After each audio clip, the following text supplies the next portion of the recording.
नमस्कार साथियों, मैं इंद्रजीत कुमार प्रसाद सर्वोदय तकनीकी प्रशिक्षण केंद्र सर्वोदय टेक्निकल ट्रेनिंग सेंटर में आप सभी का हार्दिक स्वागत करता हूं।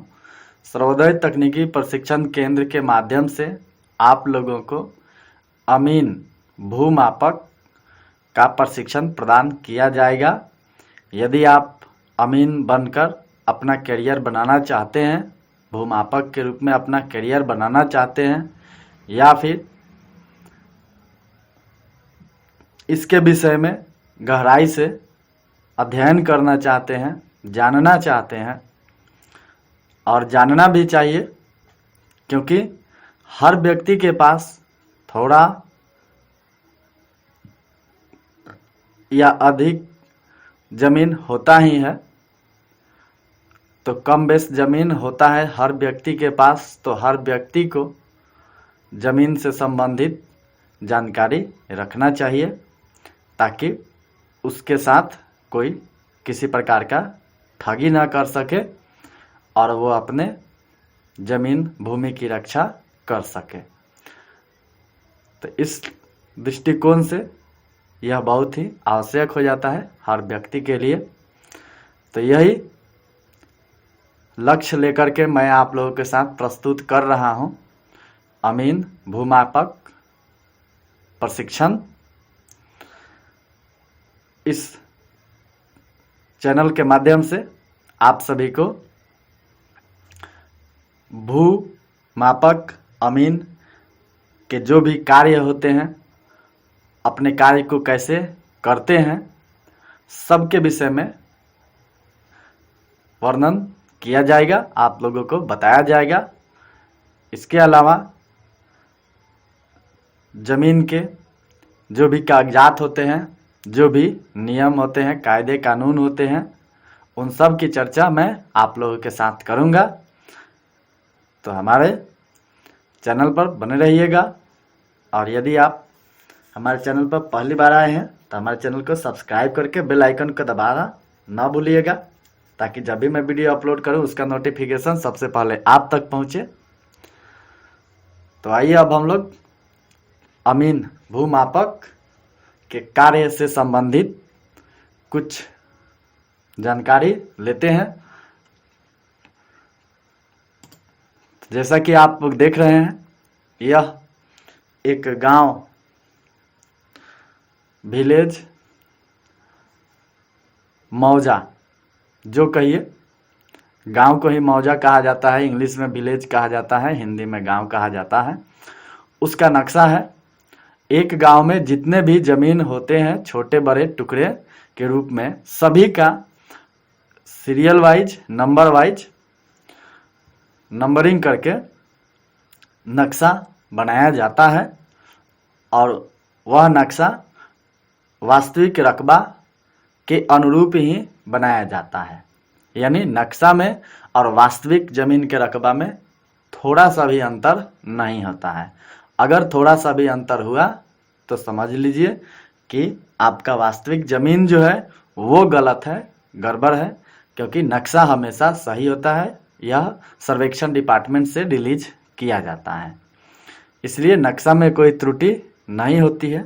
और बाय द वे, नक्शा में त्रुटि होती भी है तो उसके लिए सर्वेक्षण विभाग से नया नक्शा निकाल लेना चाहिए, या फिर एक नक्शा में त्रुटि है तो 2-3 अलग अलग नक्शा से काम करना चाहिए। तो फिलहाल हम लोग देख रहे हैं नक्शा, और नक्शा कुछ इस प्रकार का ही होता है। अमीन भूमापक जो होते हैं वो नक्शा पर जिस प्लॉट का रकबा निकालना होता है, उस प्लॉट की लंबाई, चौड़ाई, चौहद्दी के अनुसार मापते हैं और उसका रकबा निकाल लेते हैं अपने नोटबुक में। तत्पश्चात अपने यंत्रों के द्वारा भूमि को मापते हैं, और भूमि पर जितना नक्शा में आता है क्षेत्रफल, उतना भूमि का क्षेत्रफल नाप करके उसका बाउंड्री लाइन बना दिया जाता है। इस तरह से यह अमीन का कार्य होता है। आगे हम लोग चर्चा करेंगे इस बात को लेकर कि नक्शा पर कैसे पैमाइश किया जाता है किसी प्लॉट का, और कैसे उसका क्षेत्रफल निकाला जाता है, उसके लिए कौन कौन से यंत्र इस्तेमाल किए जाते हैं और इस नक्शा की मूलभूत जानकारी क्या है, सच्चाई क्या है। अब हम लोग जो ये नक्शा देख रहे हैं, तो नक्शा में तो केवल प्लॉट और प्लॉट का नंबर दिया रहता है। हर प्लॉट का एक यूनिक नंबर होता है जो किसी दूसरे प्लॉट का नहीं हो सकता है। एक मौजा में एक प्लॉट का एक ही नंबर हो सकता है और वो नंबर किसी और प्लॉट का नहीं हो सकता है। तो उसी नंबर को सर्वे नंबर, सर्वे संख्या या खेसरा संख्या कहा जाता है। नक्शा में किसी भी जमीन का, रैयत का नाम का कोई प्रकार का उल्लेख नहीं होता है। जमीन के मालिकाना हक का उल्लेख जमीन के खतियान में, जमाबंदी पंजी 2 में, या इसके अलावा भू लगान जो जमा करते हैं हम लोग उस पर लिखा होता है, या इसके अलावा यदि कोई एग्रीमेंट बनाते हैं तो उस पर लिखा होता है, या इसके अलावा यदि कोई केवाला करते हैं, किसी व्यक्ति से ज़मीन खरीदते हैं और उसका जो दस्तावेज होता है सेल डीड केवाला, उसमें मालिकाना हक, प्लॉट संख्या, सर्वे संख्या, खेसरा संख्या जिसे कहा जाता है, वो उसकी चौहद्दी, उसकी रकबा सब कुछ दर्ज होती है और उसी से पहचान किया जाता है कि कौन सा प्लॉट किस व्यक्ति का है। तो आइए हम लोग देखते हैं कि ये है बिहार सरकार राजस्व एवं भूमि सुधार विभाग द्वारा जारी जमाबंदी पंजी प्रति। ऑनलाइन मैंने डाउनलोड किया है। आजकल ऑनलाइन की सुविधा हो चुकी है, तो ऑनलाइन हर चीज़ उपलब्ध है। आप भी अपने जमाबंदी पंजी डाउनलोड कर सकते हैं। उसके लिए मैंने आगे वीडियो बना करके आपको बताऊंगा कि कैसे डाउनलोड करना है और कैसे भू लगान ऑनलाइन जमा कर सकते हैं, कैसे खतियान ऑनलाइन डाउनलोड कर सकते हैं। तो आइए देखिए, यहाँ पर आप देख रहे हैं जमाबंदी पंजी के अंतर्गत क्या क्या दिया गया है। भाग वर्तमान 1, पृष्ठ संख्या 74, जमाबंदी संख्या 82, कंप्यूटरकृत जमाबंदी संख्या यहाँ पर दिया गया है। यहाँ पर जिला का नाम सारण, अनुमंडल सारण, अंचल का नाम मसरख, हल्का का नाम मदारपुर, मौजा का नाम मदारपुर, होल्डिंग संख्या नहीं दिया गया है, तौजी संख्या नहीं दिया गया है, थाना नंबर 90 दिया गया है। यहाँ पर आप देख रहे हैं, यहाँ पर यह रैयत मालिक का नाम दिया गया है। उसके अलावा यहाँ पर खाता संख्या दिया गया है, देख रहे हैं। यहाँ प्लॉट खेसरा संख्या दिया गया है 1754, 78, 21, 53, 1053, 1653, 1748, 1774। यहाँ पर रकबा दिया गया है 1 एकड़ 71.57 डिसमिल 2 हेक्टेयर। यहाँ पर चौहद्दी नहीं दिया गया है, परिवर्तन के लिए प्राधिकार नहीं दिया गया है, यहाँ लगान दिया गया है, यहाँ शेष दिया गया है। तो इस तरह से जमाबंदी पंजी होता है और हर जमाबंदी पंजी में जितने लोग के द्वारा ज़मीन खरीद बिक्री की गई रहती है उन सभी लोगों का विवरण भी होता है। जैसे यहाँ पर देख रहे हैं, ये सभी लोग ऊपर वाले प्लॉट में खरीद किए हैं ज़मीन का और अपना दाखिल खारिज कराए हैं, तो उन लोगों का नाम यहाँ पर दिया गया है, आप लोग देख रहे हैं। तो इस तरह से जमाबंदी पंजी 2 होता है और इसमें स्पष्ट यहाँ पर दिया गया है 1 एकड़ 71.57 डिसमिल 2 हेक्टेयर। तो आगे हम लोग वीडियो में यह भी जानेंगे कि 1 एकड़ 71.57 डिसमिल 2 हेक्टेयर कितना ज़मीन को कहा जाता है, क्योंकि हम लोग तो आम बोलचाल की भाषा में बस केवल कट्ठा और धूर और बीघा जानते हैं। एकड़ और हेक्टेयर तो बहुत कम लोग ही जानते हैं और बहुत कुछ लोग डिसमिल के बारे में जानते हैं। तो हम लोग सभी पर विस्तार से चर्चा करेंगे कि एकड़ में ज़मीन है तो उसे कट्ठा में, बीघा में, धूर में कैसे बदलेंगे। डिसमिल में ज़मीन है तो उसे कट्ठा में, बीघा में, धूर में कैसे बदलेंगे। हेक्टेयर में ज़मीन है तो उसे कट्ठा में, बीघा में, धूर में कैसे बदलेंगे। और उसके बाद हम लोग यह भी सीखेंगे कि किसी ज़मीन का रकबा नक्शा माप करके कैसे निकाला जाता है और ज़मीन की पैमाइश कैसे की जाती है। अब आइए हम लोग आगे चर्चा करते हैं खतियान के विषय में। यहाँ पर आप लोग देख रहे हैं, यह खतियान मैंने डाउनलोड कर रखा है राजस्व एवं भूमि सुधार विभाग बिहार सरकार के द्वारा। यहाँ पर रैयत का नाम दिया गया है, राजस्व थाना 80 दिया गया है। उसके बाद आप देख रहे हैं यहाँ पर जिला नंबर 17 दिया गया है सारण, अंचल 17 नंबर मशरक, मौजा 208 दिया गया है शेखपुरा का। इसके अलावा खाताधारी संख्या यहाँ पर दिया गया है कंप्यूटरकृत। उसके बाद आप लोग देख रहे हैं यहाँ पर खाता नंबर, एक में खाता नंबर होगा, दूसरा में रैयत का नाम होगा, तीसरा में खेसरा नंबर होगा, चौथा में चौहद्दी होगा, पांचवा में ज़मीन का किस्म होगा और छठा, सातवां, आठवां में ज़मीन का रकबा होगा।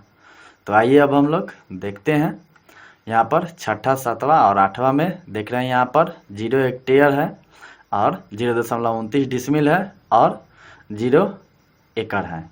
0 एकड़ 0 हेक्टेयर है और 0.29 डिसमिल है, ठीक है। उसके बाद देखिए यहाँ पर 0.12 डिसमिल है, यहाँ पर 0.14 डिसमिल है, यहाँ पर 0.23 डिसमिल है, यहाँ 0.2 डिसमिल है, यहाँ 0.38 डिसमिल है, यहाँ 0.77 डिसमिल है। इस तरह से यहाँ पर डिसमिल में ज़मीन दिया गया है। और आगे हम लोग चर्चा करेंगे कि डिसमिल में दिया गया है तो उसको कट्ठा, बीघा, धूर में कैसे परिवर्तित करना है। अभी हमारा यह लक्ष्य है आप लोगों को अमीन के, भूमापक के कार्य से परिचय कराना। तो अमीन का जो कार्य होता है वह अभी तक हमने जो चर्चा किया वही सब कार्य करते हैं अमीन। एक अमीन अक्सर हम लोग देखते हैं जब आपसी मतभेद होता है भूमि बंटवारे को लेकर या भूमि को लेकर, डनेरे को लेकर, बाउंड्री को लेकर, या फिर जब ज़मीन खरीदते हैं या फिर कोई निर्माण कार्य करते हैं तो अपने भूमि की पैमाइश करवाने के लिए अमीन को बुलाते हैं। तो अमीन का कार्य होता है ज़मीन जो भी है उसका नक्शा पर से रकबा माप कर निकालना और उस नक्शा के अनुरूप ही धरती को, भूमि को माप करके बाउंड्री लगा देना। और इसके लिए अच्छा खासा अमीन लोग अपना फीस भी वसूलते हैं। आजकल के डेट में किसी भी छोटा सा प्लॉट हो या बड़ा प्लॉट हो, एक नंबर को मापने के लिए 2000 रुपये की फीस लेते हैं अमीन लोग और एक दिन में 2-2, 3-3 मापी करते हैं और इस तरह से एक दिन में 5000, 7000, 10,000 तक फीस वसूलते हैं और कमाते हैं। इसके अलावा कुछ टेक्नोलॉजी का इस्तेमाल करके जब पैमाइश की जाती है बड़े बड़े शहरों में तो वहाँ पर तो 10,000, 20,000, 50,000, 1,00,000 रुपये तक का फीस वसूल किया जाता है। तो अमीन भूमापक का कार्य जो है यह भी एक रोजगार उन्मुख कार्य है और इस कोर्स को यदि आप करना चाहते हैं तो डिस्क्रिप्शन में हमारा व्हाट्सएप और टेलीग्राम लिंक दिया गया है, वहाँ से आप हमें कांटेक्ट कर सकते हैं या फिर वीडियो के थंबनेल पर भी हमारा कांटेक्ट नंबर मिल जाएगा, वहाँ से आप हमें कांटेक्ट कर सकते हैं और आप ऑनलाइन भूमापक अमीन का कोर्स कर सकते हैं। यह कोर्स 3 महीने का होता है और 3 महीने में आप भूमापक अमीन का कोर्स कंप्लीट कर लेंगे। उसके बाद आपको एग्ज़ाम देना होगा। ऑनलाइन कर रहे हैं तो ऑनलाइन और ऑफलाइन कर रहे हैं तो ऑफलाइन, और उसके बाद आपको मार्कशीट दिया जाएगा और सर्टिफिकेट दिया जाएगा। तो यह था हमारा मेन लक्ष्य यदि यह वीडियो अच्छा लगा हो, हमारे वीडियो को लाइक करें, शेयर करें और हमारे चैनल को सब्सक्राइब करें। साथ ही बेल आइकन को दबाना ना भूलें, ताकि जब भी मैं वीडियो अपलोड करूं उसका नोटिफिकेशन सबसे पहले आप तक पहुंचे। इस वीडियो में इतना ही, मिलते हैं फिर अगले वीडियो में। तब तक के लिए धन्यवाद। जय हिंद, जय भारत, जय बिहार।